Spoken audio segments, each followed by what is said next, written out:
계시록 15장 1절부터 8절까지입니다.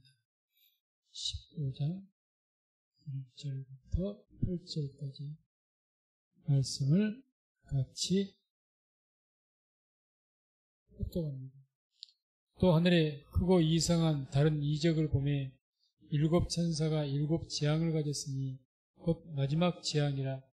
하나님의 진노가 이것으로 마치리로다.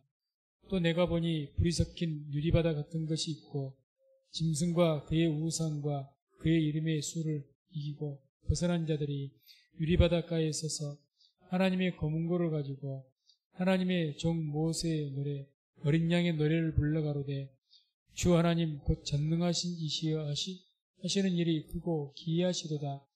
만국의 왕이시여 주의 길이 의롭고 참되시도다. 주여 누가 주의 이름을 두려워하지 아니하며 영화롭게 하지 아니하오리이까. 오직 주만 거룩하시니이다. 주의 의로우신 일이 나타났음에 만국이 와서 주께 경배하리이다 하더라. 또 이 일 후에 내가 보니 하늘의 증거 장막의 성전이 열리며 일곱 재앙을 가진 일곱 천사가 성전으로부터 나와 맑고 빛난 세마포 옷을 입고 가슴에 금띠를 띠고 네 생물 중에 하나가 세세에 계신 하나님의 진노를 가득히 담은 금대적 일곱을 그 일곱 천사에게 주니 하나님의 영광과 능력을 인하여 성전에 연기가 차게 되며 일곱 천사의 일곱 재앙이 마치기까지는 성전에 능히 들어갈 자가 없더라. 아멘. 이 말씀은 이제 마지막 심판 재앙에는 세 가지 부분이 되죠. 인재앙, 나팔재앙, 대집재앙이 있는데 인재앙, 나팔재앙이 이제 지나갔습니다. 나팔재앙이 끝나고 14만 4천이 보이기 시작했고 하나님께서 심판을 지난 시간에 어떤 심판이 될 것을 보이셨습니다. 그리고 오늘도 이제 대집재앙이 시작되기 직전에 그 마지막 재앙에 대한 전조 현상들을 이렇게 말씀하고 있는 겁니다. 21일 다니엘 기도회가 있어가지고 한 3주간을 우리가 종말의 징조를 이제 쉬게 되죠. 그래서 12월 첫 주, 마지막 주는 또 셀 모임이니까 12월 첫 주에 또 다시 이제 계시록을 하게 될 것 같습니다. 그렇게 알면 될 것 같습니다. 그래서 이 마지막 재앙의 전조에서 1절이 이제 마지막 재앙에 대해서 경고죠. 마지막 재앙은 대집재앙을 말합니다. 그래서 인재앙이라는 거 마지막 때 하나님의 재앙, 심판이 이제 시작된 거죠.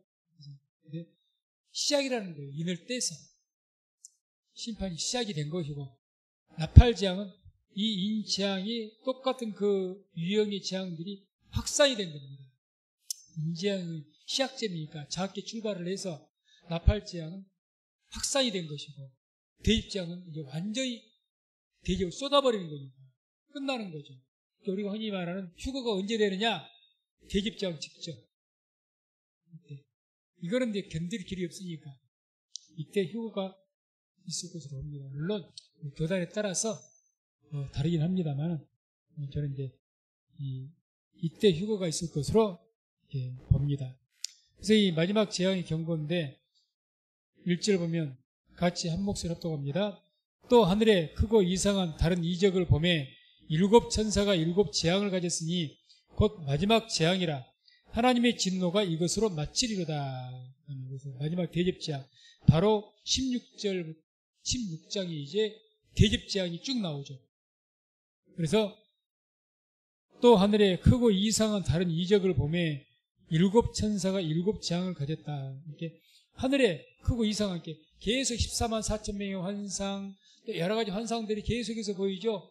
그 다음 연이어서 이제 보이는 환상이라는 거죠. 그래서 다른 환상이 보이는데 거기에 일곱 천사가 일곱 재앙을 가졌다. 그래서 이 대접재앙 가지고 있는 그 환상을 본 거죠. 대접을 가지고 있는. 그게 곧 마지막 재앙이라. 그래서 대접재앙은 마지막 재앙입니다. 마지막. 그래서 하나님의 진노가 이것으로 마치리로다. 그래서 하나님의 진노로 인해서 세상을 심판하는데 그 시작이 인재앙부터 시작을 했고 확산돼서 나팔재앙으로 커지다가 마지막에 대접재앙으로 완전히 심판이 끝납니다. 이 세 가지 재앙을 통해서 여기서 마치는 거죠. 여기서 마치리로다 이 말씀의 의미가 조금 우리가 생각한 마친다, 끝낸다는 의미가 아닙니다. 그냥 텔레오라고 해서 완성하다, 성취하다 이런 본뜻을 가지고 있습니다. 완성하다, 성취하는 것. 그러니까 하나님께서 진노가 이것으로 우리가 하나님께서 진노하셔서 심판을 하시는데 우리가 인간적인 생각으로 하나님께서 우리가 죄를 지으니까 진노했고 세상을 하나님의 분노로 막 때리시는구나 이렇게 생각하는데 아니에요. 하나님의 진노는요 우리를 때리고 멸망시키고 파괴하는 것이 목적이 아니라 우리의 구원을 완성시키는 것이 목적입니다. 맞습니다. 그게 목적이에요. 그걸 제가 계시록 할 때 가끔 그 이야기 드렸죠. 계시록은 믿지 않는 사람들에게는 저주입니다. 이것같이 무서운 말씀이 없어요. 그런데 우리 믿는 사람들에게 계시록이 복음입니다. 왜 복음입니까? 세상을 심판하는 중에도 하나님의 택하신 백성들, 입맞은 백성들을 어떻게 합니까? 보호하시겠다고 하시잖아요. 또 마지막에 대집재앙 저는 휴거를 시켜서 그 심판 가운데 건지시겠다고 말씀하지 않습니까? 다 하나님의 백성들의 보호처를 다 이야기하시고 보호하는 것을 말씀하시고 하나님을 알지 못하는 자들에게 죄악된 자들에게 그런 자들을 심판하신다는 거죠. 그러니 하나님 믿지 않고 죄 가운데 거하는 자들에게야 이 계시록이 정말 심판이고 본인의 삶이 파괴되는 것이고 세상이 끝나는 거니까 두렵고 떨리는 일이죠.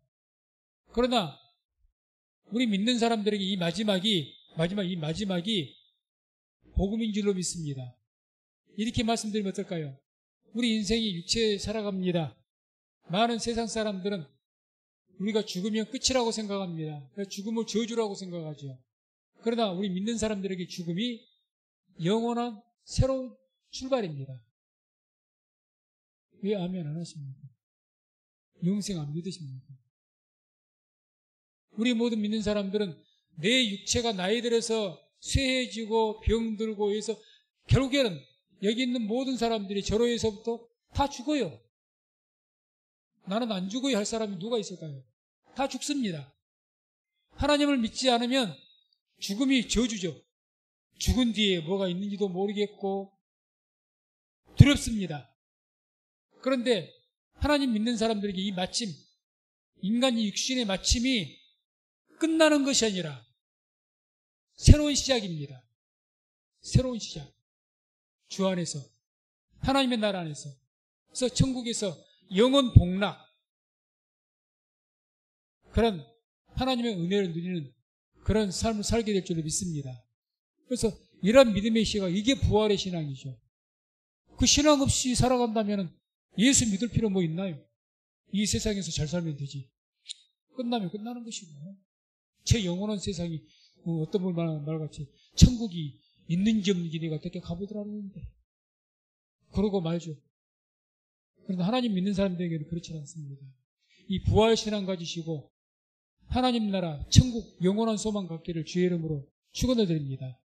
이것이 우리 신앙의 힘이 돼야, 내 삶의 힘이 돼야 됩니다. 이 천국 소망 갖지 않는 사람들은 신앙이 다 잘못됩니다. 천국 소망을 가지니까 세상 것 안 바라보고 나그네 삶 사는 거예요. 천국 신앙 가져야 비로소 정말 온전한 신앙 같습니다. 하나님 나라 부활의 소망, 천국 소망 안 가지면 다 제가 보기엔 가짜 신앙이에요. 예수님도 열심히 예수님 기적 일으키니까, 오병 일으키니까, 예수님 따라오니까 어렵게 따라온 예수님, 너희가 나를 따라온 것은 표적을 보고 온 것이 아니라 떡을 먹고 배가 불러서 왔다. 예수님 열심히 믿어봤자 떡 먹고 배불러서 예수 믿는 것이지 하늘나라 소망 보고 온 것은 아니거든요. 그래서 신앙이 완전히 잘못되겠죠. 결국 쫓겨납니다. 그런 사람들은. 천국 소망 보고 바라봐 진짜 주님께서 그러지, 주여 주여 주의 이름으로 부르고 나는 주의 이름으로 이것도 있습니다, 저것도 있습니다. 떡 먹고 배불러서 왔는데 떠나가라. 주님이 가라 했잖아요. 천국 소망 보시기를 주의 이름으로 축원을 드립니다. 그래서 주님의 그 분노도 우리 인간의 혈기가 아닙니다. 주님의 진노가 죄에 대한 진노죠. 죄악에 대한. 그래서 그 죄악을 하나님의 심판으로 우리 인류에게 한 몸으로 생각한다면 인류가 왜 멸망을 하게 됩니까? 이 죄라는 것 때문에 죄라는 암덩어리가 있어갖고 하나님의 백성들이 인류가 다 죽어가게 생겼어요. 그래서 심판하심으로 수술하는 의사가 칼로 암덩어리를 제거하는 것처럼 제거해서 버려버리는 겁니다. 암덩어리를. 그게 심판입니다. 그래서 심판은요, 죽이고 멸망시키는 게 목적이 아닙니다. 하나님의 구원이 목적입니다. 자, 그 다음에 이제 2절에서 4절까지 나온 내용이 어떤 내용이 나오냐? 짐승과 우상을 이긴 자들이 노래하죠. 하나님 찬양합니다. 짐승, 용, 짐승, 우상.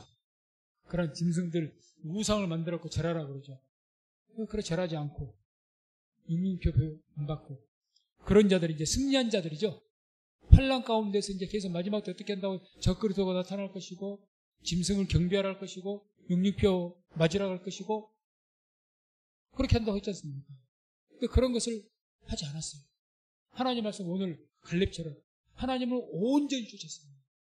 그런 자들이 승리해서 하나님의 나라에서 14장에 나온 것처럼 14만 4천 명이 하늘에서 천군 천사와 함께 어린 양과 함께 찬양했던 것처럼 그렇게 찬양을 하는 거죠. 그게 이제 나옵니다. 이들의 노래가. 그래서 2절 보면 또 내가 보니 불이 섞인 유리바다 같은 것이 있고 짐승과 그의 우상과 그의 이름의 수를 이기고 벗어난 자들이 유리바닷가에 서서 하나님의 검고를 가지고, 그래서 환상을 보게 되니까 불이 섞인 유리바다 같은 것이 있다. 유리바다 같은 것이 있는데 이제 불이 섞였다. 이 불, 하나님의 그 바다는 일반적으로 세상을 의미하는 상징적인 의미를 담고 있습니다. 바다, 세상. 그래서 이 바다에 그래서 불이 섞였다. 심판을 지금 예고하는 겁니다. 심판이, 불의 심판이 있을 것을. 그런 의미를, 상징적인 의미를 두고 하신 말씀이고, 그 다음에 짐승과 그의 우상과 그의 이름의 수를 이기고 벗어난 자들이 어디를 벗어났습니까? 그 유리바다를 벗어난 자들. 그 불의 심판을 당연히 벗어나죠. 휴거가 되어가지고 벗어나죠. 불의 심판 안 받죠. 안 받고. 그래서 누가 짐승과 그의 우상과 그의 이름의 수를 이기고, 그 수는 육육표를 말하죠. 짐승의 표.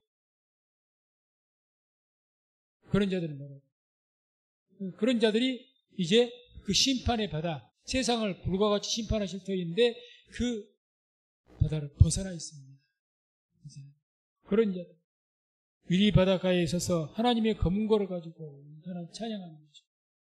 어디에서 또 유리바다가, 유리바다가 어디입니까? 불이 섞인 유리바다. 심판의 세상을 말하는 거죠. 심판. 세상 심판할 터입니까? 그 가에 서가지고 심판을 벗어난 거죠. 그래서 그들이 이제 찬양합니다. 찬양. 그 찬양이 나오죠. 3절 찬양의 내용은 하나님의 종 모세의 노래, 어린 양의 노래를 불러가로되 주 하나님 곧 전능하신 이시여 하시는 일이 크고 기이하시도다. 만국의 왕이시여 주의 길이 의롭고 참되시도다. 하나님의 종 모세의 노래, 어린 양의 노래다. 그래서 하나님의 종 모세의 노래는 출애굽기 15장에 애굽에서 탈출해서 그리고 홍해바다가 갈라지고 홍해바다를 건넌 이후에 출애굽기 15장에 모세와 백성들이 하나님을 찬양하는 노래가 출애굽기 15장에 쭉 나옵니다. 그 구원의 노래를 말하는 겁니다. 그렇게 하나님께서 애굽의 세상에서 심판, 애굽의 10가지 재앙을 통해 심판하셨죠. 그 심판 중에서 이스라엘 백성들을 구원하시고 그 구원에 감격하여서 모세와 백성들이 찬양했던 그 노래와 같이 이제 이들이 어린 양의 노래, 예수 그리스도로 말미암아서 구원받는 자들이 하나님을 찬양한다는 거예요. 주님께서 우리를 죄에서, 우리의 죄를 위해서 십자가에 죽으심으로 구원하신 그 은혜에 감사해서 노래한다는 이야기입니다. 뭐라고 노래합니까? 주 하나님 곧 전능하신 이시여 하시는 일이 크고 기이하시도다. 만국의 왕이시여 주의 길이 의롭고 참되시도다. 이렇게 찬양합니다. 그래서 하나님이 하시는 일을 세 가지로 구분하여서 찬양하고 노래합니다. 그 첫 번째가 하시는 일이 크다는 거죠. 하나님께서는 우리를 구원하신 일인데 그 구원하신 일이 크다는 말은 쉽게 우리말로 말하면 위대하다 그 말입니다. 위대하다. 그러죠. 하나님께서 하시는 일, 인류를 구속하는 그 구원하는 일, 그 일은 위대한 일인 줄로 믿습니다. 아주 위대한 일이죠. 죄인을 다 죽을 수밖에 없는 인류, 모든 죄인을 그 중에 택한 백성들을 하나님께서 죽을 수밖에 없는 영혼들을 구원하신다는 것은 위대한 일입니다. 그리고 그 위대하다 그 말이죠. 그 다음에 하시는 일이 크고 기이하시도다. 기이하다는 말은 특별하다는 이야기입니다.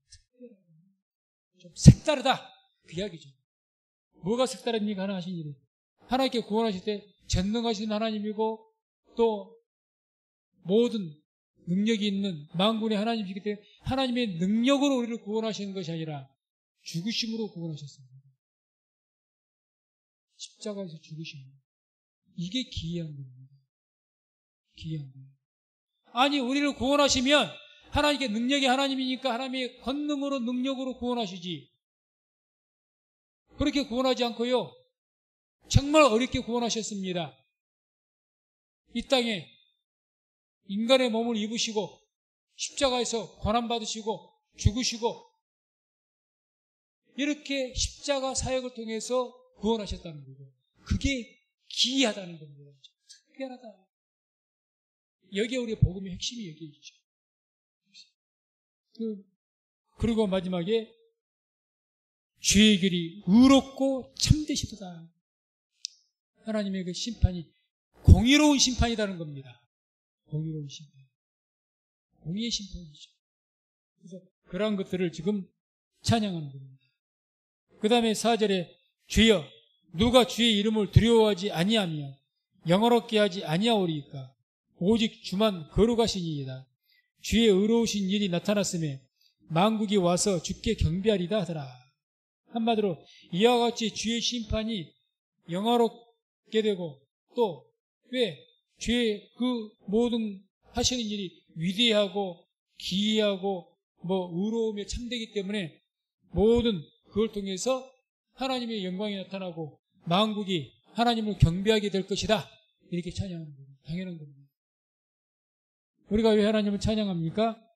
하나님은 이와 같이 크시고 기이하시고 의로우며 참되기 때문에 우리가 지금도 하나님을 찬양하는 줄로 믿습니다. 찬양을 받으시기 합당하신 분이 왜 그럽니까? 이와 같기 때문에. 옳지 않은 것이 있고 잘못되어 있는 것이 있다면 어떻게 하나님이 찬양받으시기 합당합니까? 그렇지 않죠. 이와 같이 우리가 믿는 하나님은, 우리가 믿는 예수님은 우리의 모든 찬양과 경배를 받으시기에 합당하신 줄로 믿습니다. 당연히 받으셔야 됩니다. 그다음 5절에서 8절까지는 이제 하늘의 증거 장막 성전의 모습을 보이고 있습니다. 그래서 5절 말씀과 같이 함께 합독합니다. 또 이 일 후에 내가 보니 하늘의 증거 장막의 성전이 열리며 5절만 하늘의 증거 장막. 자, 이전에 그러니까 이제 모세의 찬양, 또 어린 양의 찬양, 그래서 모든 우상과 짐승 이런 것들 이긴 사람들이 하나님 찬양 환상이 싹 지나가고 또 다른 환상이 보인 겁니다. 하나님의 증거의 장막 성전이 쫙 보입니다. 하늘의 성전이 보이는 것도 쉽게 말하면 하늘에. 스데반이 하늘이 열리고 그 보좌에 앉으신 주를 뵀다고 하지 않습니까? 성경에 보면. 그와 같이 하늘이 열리고 하나님의 증거 장막 성전이 이렇게 사도 요한의 눈에 보이게 된 겁니다. 우리 성도님들도 스데반과 같이 저도 마찬가지죠. 정말 하나님의 성령이 충만한 것 감동이 있어서 이와 같이 하늘이 열리는 하나님의 나라를 볼 수 있는 그런 은혜가 있기를 주의 이름으로 축원해드립니다. 그런 걸 사모해야죠.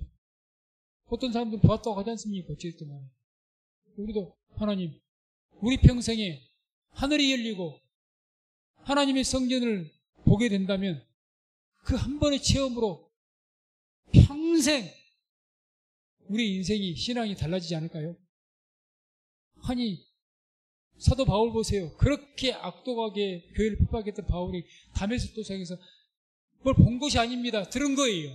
봤다면 이제 빛이 이제 임한 건데, 신비한 체험을 한 거죠. 하나님 선택, 그 한 번의 체험으로 순교까지 했습니다. 순교. 그래서 그런 의미에서 우리도 그러한 특별한 하나님의 체험이 있을 필요가 있습니다. 그런 체험을 아무에게나 아무 때나 주신 것은 아니지만 우리에게는 뭡니까? 그런 체험이 있으니까 사모할 필요는 있는 것 아니겠습니까? 하나님, 나에게도 이런 체험 좀 주세요. 그런 체험 주면 얼마나 내가 달라지겠습니까? 영적으로 내가 느꼈는데 달라지는 거죠. 확 달라지죠. 여기서 이제 증거장막인데, 이 증거장막은 히에론이라고 해서 성전 전체를 말합니다. 성전에서, 이 성경에서는 다 성전이라고 이야기하는데, 성전은 어떻게 되어 있습니까? 큰 성전이, 우리가 회막을 생각한다면 겉에 전체 울타리로 해서부터 번제단이 있고 물두멍이 있고 성소, 지성소 있고 이렇게 해서 다 구분이 되어 있죠. 그런데 일반적으로 히에론이라는 것은 전체를 다 말합니다. 전체를 통틀어서. 뒤에 나온 성전이란 말, 나오스란 말은 지성소만을 말합니다. 지성소. 자, 하나님의 성소에서, 큰 회막에서 번제단, 물두멍 그거 빼고 거기에 뜰이 있는 것이고, 그 뒤에가 이제 또 네모로 성소와 지성소가 나눠져 있는 성소가 있죠. 근데 성소에는 분향단, 떡상, 등대 3개가 있고, 그런데 여기 말은 나우스는 뭐라고요? 지성소. 지성소에는 뭐만 있습니까? 뭐가 있어요? 지성소에가 법궤밖에 없습니다. 법궤. 아무것도 없어요. 그래서 하늘에 지성소, 이 지성소가 열린 거예요. 그래서 계시록 11장 19절 보면 이런 말씀이 나와 있습니다. 함께 말씀 묵독합니다. 이게 뭐 잘못 찾아진 것 같습니다. 제가 읽어드립니다. 이에 하늘에 있는 하나님의 성전이 열리니 성전 안에 하나님의 언약궤가 보이며 또 번개와 음성들과 뇌성과 지진과 큰 우박이 있더라. 그래서 이제 하늘이 열려가지고 하나님의 성전이 열렸는데 성전 안에 하나님의 언약궤가 보였다, 이렇게 말씀합니다. 그게 이제 대접제 심판하시면서 성전이 열리고 하늘의 성전이 보이고 뭘 보여주시느냐? 지성소를 보여주는데 그 지성소에는 법궤밖에 없죠. 언약궤가 보이더라는 거예요. 언약궤. 왜 이것을 마지막 심판하기 직전에 보이셨을까? 율법으로 심판하신다는 겁니다. 율법. 그 법궤가 뭐가 있습니까? 십계명. 율법밖에 없습니다. 심판은 율법으로 합니다. 그래서 우리 믿는 사람들은 심판을 받지 않는다는 이야기예요. 율법 심판은 구원받을 길이 없습니다.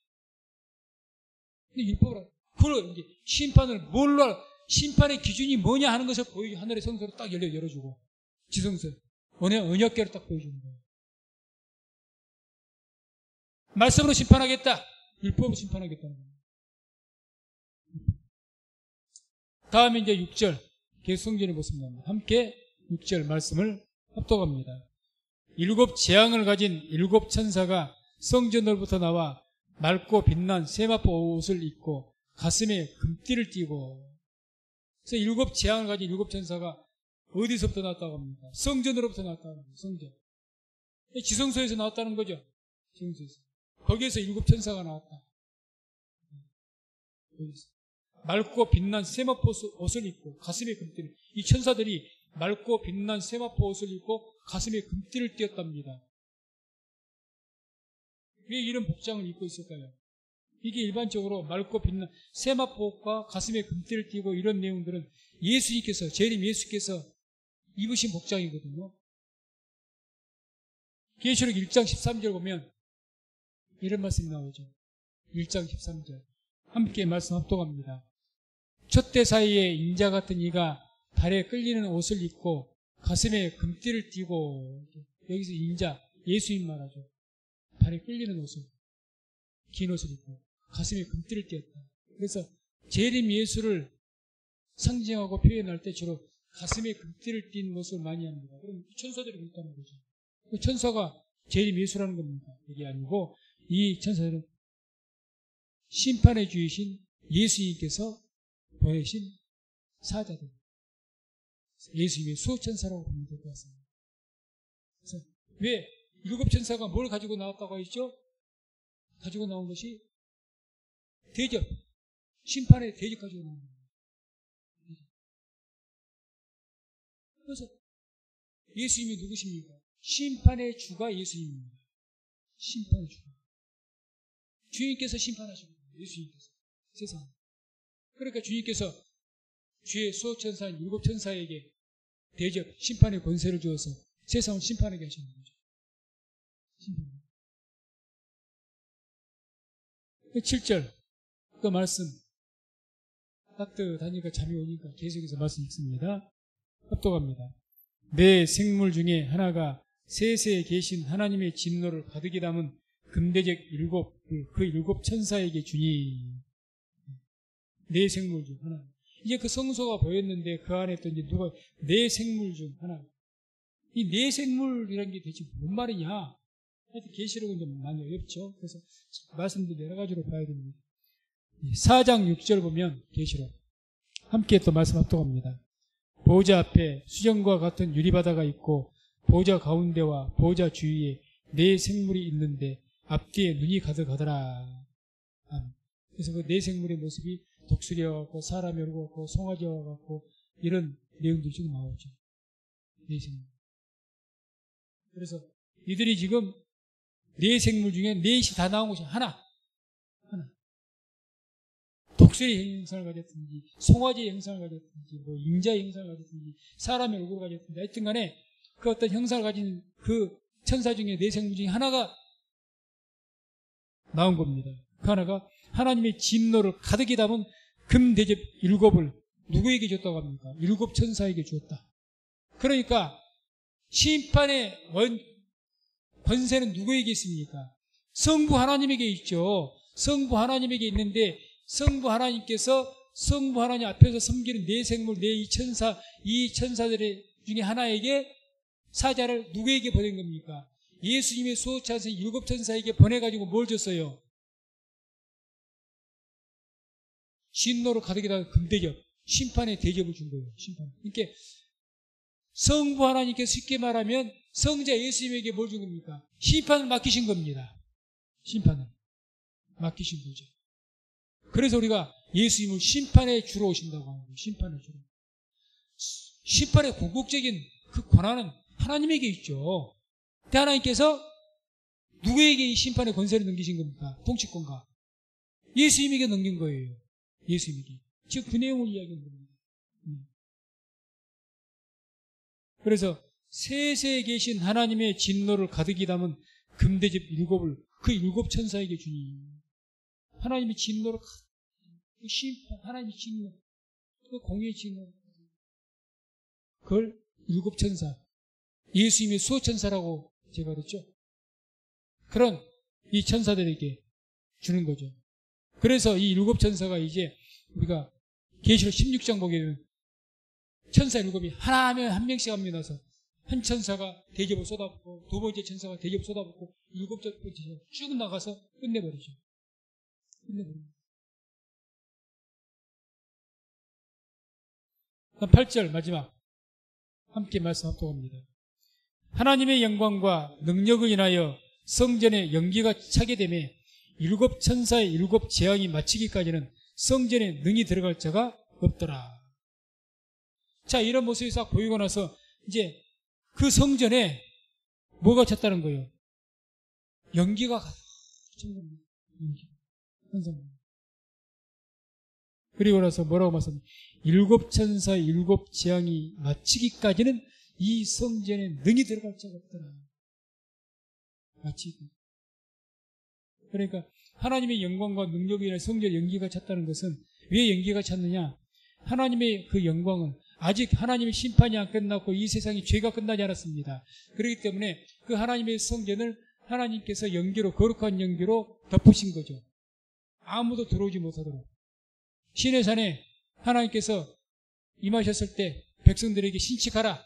하나님께서 옮기 전까지 그 불기둥 가운데 그 연기가 구름이 전부 시내산을 가리워버렸다고. 그래서 아무도 올라오지 못하게 하나님 영광을 보지 못하도록.